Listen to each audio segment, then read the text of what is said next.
Hey guys, hope everyone's having a great day. I had made a list a while back of different videos that I had wanted to do, and I've been able to go through and check quite a few of those off my list. Audiobooks, foreign editions, and the last one that I wanted to do on that list was movie tie-ins. And of course, being Stephen King, I've got quite a few book cover movie tie-ins that go along with the movies that he's done over the years. So I thought we'd just go ahead and start at the top of the pile and work our way down. First one is actually one of my favorite movie adaptations of a King short story on TV, not including Storm of the Century or Rose Red. I kind of consider those their own category since they weren't really books beforehand or in stories beforehand. But it's The Langoliers and Four Past Midnight. I love this book, or the story. Mr. Toomey ripping up the paper. The special effects, were cheesy as hell, but for what it was at the time, it is what it is. But I think that would be one that they could really remake nowadays and do a good job of it. So I'd be kind of excited to see if they did something like that. Next one again is another special one that has a place in my heart, the movie Firestarter. I remember watching this on like HBO on cable channel in the early 80s after it had first come out. They just played it a lot, and I remember watching it over and over again. And then I remember seeing the book in my mom's library, the one with the flame around the eyes. But yeah, so I thought that's kind of cool. And this one does not have any photos or anything in it. I kind of miss those. There are a few of them where they do have photos from the movie actually in the book, and I really kind of like those, and I kind of miss the fact they don't do that anymore. Next one is another short story from Four Past Midnight, and it is Secret Window. Not to be confused with the Stephen King book Secret Windows, which is a collection of essays, which I went over and showed a video on earlier. Have not seen that movie. No, wait, no, I have. Yep, I have actually seen that one. I just remembered that's the one where he's getting accused of stealing the work of another author, which I think might actually be slightly based in real life. I think there was a guy who may not have been all mentally there who accused King of stealing his work. And I don't know, I really don't know much about that, but it might be something to look into. Next one is, again, it's a good book. It's one that I read once, and I don't ever want to read it again because I didn't like it was just that visceral response for me. I just did not enjoy it. I did enjoy it, but it's kind of like one of those movies where you'd watch once but never watch it again kind of thing. You're glad you did, but you wouldn't do it again. That was Needful Things for me. And so I've got the movie tie-in of Needful Things. Soon to be a new movie from Columbia. Then we have, again, another one of his short story collections, Night Shift, and this one is Children of the Corn. And this one actually does have photos in it from the movie. So, very cool. I did just actually rewatch that movie the other day as well, so, Outlander.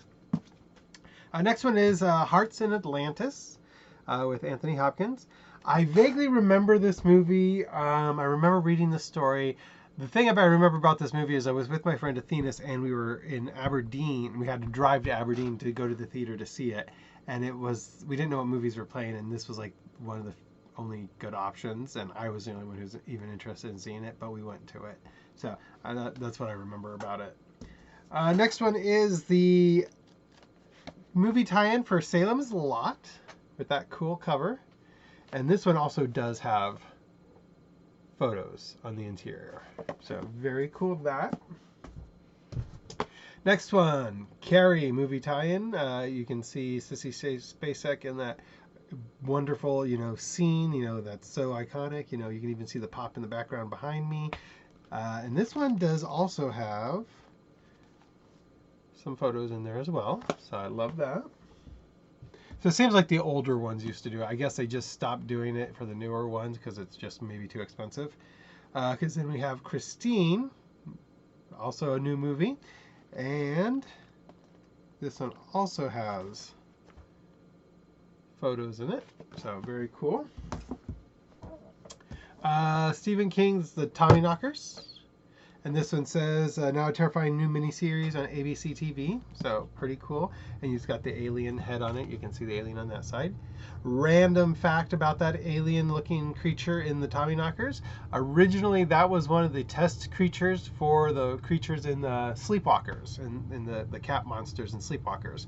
And they decided not to go with that design and went with the one that they used in the movie. And then they decided, and they recycled it as the aliens in the Tommyknockers for the miniseries. I did not know that. That was interesting to find that out. The next one is a 2-for-1 special. It's different seasons, Stand By Me. There's this one, which has a little thing that says now a major motion picture, Stand By Me.